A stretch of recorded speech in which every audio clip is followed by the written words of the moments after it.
안녕하세요. 김현숙입니다. 정년을 채우는 비법, 그런 게 있을까요? 정년까지 일해야겠다는 생각도 가져본 적이 없었습니다. 교수직에서 복지 현장의 워커로 직을 전환할 때에는 복지 현장에서 일하기 원해서 공부를 하였는데, 교수직으로 있으면서 이대로 나이가 들어가면 현장 워커로 일하기 어려울 수 있겠다라는 생각이 들면서 저 스스로 직을 전환하기로 결정하였습니다. 그 이후 3번의 직장을 갖게 되었을 때는 새 직장에 대한 계획이나 준비도 없이 임기 만료로 직을 놓게 되었고, 2-3달의 공백을 지나서 새로운 직장을 갖게 되었던 것은 참으로 감사한 일이죠. 도움이 필요한 사람들과 함께 일하는 것이 좋아서 그저 열심히 일해왔을 뿐입니다. 어느 날이 다가오면서 정년 퇴임이라 하는데 사실 실감이 나지 않았어요. 정년을 생각하고 그 이후를 위해 뭔가를 준비하지도 않았고 정신없이 달려오다 보니 종착역에 왔다는 것이죠. 교수직에서 복지 현장의 기관 책임자로 전환했을 당시에는 수많은 시행착오도 겪었으나 점차 즐겁게 일할 수 있었던 이유를 몇 가지 생각해 보았습니다. 첫째, 워커로 활동하였던 나의 기본적인 모토는 너와 내가 함께 행복하기였습니다. 초여름 버스에서 만났던 모녀의 모습에 얼마나 마음이 아팠는지, 그런 사람들이 없으면, 아니 적으면 나도 행복할 것이다 라는 생각을 하게 되었죠. 결혼 전에 가까운 친지분들이 어려움을 겪으면 부모님은 마음 아파하며 걱정하고 함께 해결해 보시려고 애쓰시던 모습을 보고, 행복은 혼자서 이룰 수 있는 것이 아니라 가까이는 주변, 더 넓게는 사회가 함께 행복해야 한다는 확실한 행복관을 갖게 되었어요. 그런데 현실적으로 행복의 완성은 없기 때문에 끊임없이 우리가 함께 행복하기 위해 노력해 나아가야 하는 것이죠.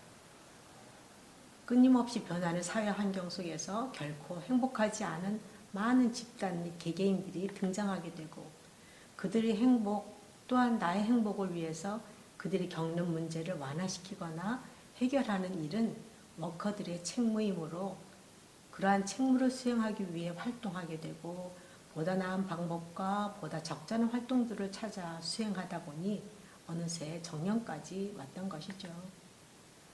둘째, 인재 육성, 즉 사람 키우는 재미와 보람을 주는 복지 현장이 지닌 매력에 푹 빠져 지내느라 세월 가고 있음을 잊었었나 봅니다. 복지 현장의 경험이라고는 일선 사회복지사로 2년여 경험뿐이었기에 분명히 미숙했을 기관장에 대한 몇몇 직원들의 불신과 갈등, 폭증하는 사회문제에 대처하는 사업 개발의 시급성, 극심한 재정난 등으로 고통스러운 시기를 보내기도 했습니다.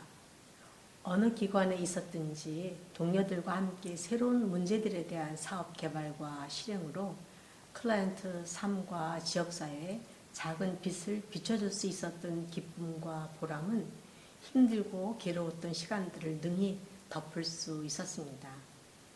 동료 워커들이 기관의 제1의 자산이라는 깨달음과 일이 되어지게 하는 함께하는 동료들의 소중함을 인식하고 배우게 되었죠. 그래서 동료들 개개인에게 깊은 관심을 갖고 대하며 동료들의 강점을 강화시키고 약점을 보완해주는 다양한 방법을 강구했어요. 동료들의 전문성을 고양시켜서 유능한 워커로 성장시키고 인간적으로는 더 성숙한 사람으로 키우기 위한 소위 인재 양성 방법을 연구하고 실행하였습니다. 기관 차원에서 직급별, 연차별 필수 교육과 연수 시스템을 구축하여 직원 교육을 강화하였죠. 상급의 정규 교육과정 진학을 원하는 경우 진학을 할 수 있도록 규정을 제정하여 자기 발전을 도모하는 동료들을 기관의 상황을 감안하여 지원하였습니다. 그 당시에는 복지 현장의 워커가 아무리 유능해도 직을 유지하면서 박사과정 진학을 허용하기가 쉽지 않은 상황이었어요. 기관의 지원을 받았음에도 수학 종료 이후 현장에 남아있겠느냐. 수학기간 동안 다른 워커에게 일부 워커가 배당되어야 할 텐데 다른 동료의 불만은 어떻게 해결하느냐 등등 여러 문제 제기가 있었으나 사실 과감히 이행하였었죠. 이러한 일들은 동료들로 하여금 개개인들의 성장과 발전을 기관이 또 기관 책임자가 적극 응원하고 있다라는 확신을 갖게 함으로써 신뢰와 격려자로서 상호 발전적 관계를 유지할 수 있게 되어서 오래 일할 수 있었던 것으로 생각합니다. 저희 동료들을 복지 현장의 다른 사람들이 무척 탐내는 성실하고 유능한 워커로 키워나가는 사람 키우기의 기쁨은 중단하거나 포기할 수 없는 즐거움이었어요. 셋째, 사람을 신뢰하고 사랑하는 것이 현장의 어려운 상황을 이겨내고 지속적으로 일에 대한 집중과 열정을 유지할 수 있었다는 생각이 듭니다. 여기서 사람이란 함께 일하는 동료를 포함하여 늘 대하는 클라이언트를 의미합니다. 사람은 누구나 자신의 발전에 대한 소망과 의욕이 있다고 믿고 시간이 걸리더라도 클라이언트의 변화를 신뢰하며 기대하는 마음은 일과 그에 대한 기대감을 유지할 수 있기 때문에 소진 혹은 좌절을 느끼기보다는 일과 현장에 대한 애정을 가질 수 있습니다. 더구나 워커는 사람에 대한 신뢰와 사랑을 기반으로 클라이언트의 변화를 위해 일하는 전문직이기 때문에 이는 워커의 나를 추동시키는 지속 가능한 에너지였습니다. 가족을 제외하고 복지 현장이 아니라면 어느 곳에서 내가 나 아닌 다른 사람인 동료와 클라이언트를 보면서 즐겁고 기쁘고 행복하고 사랑스럽겠습니까? 날이 갈수록 동료들이 더 소중하고 사랑스러웠던 것이 사실이고 진심이었습니다. 그들의 제안과 생각이 멋지고 그들의 행동이 감동스럽고 그들이 늘 나를 자극하여 일깨워 주었으므로 내가 더디게 목소러 가면서 길게 일할 수 있었습니다.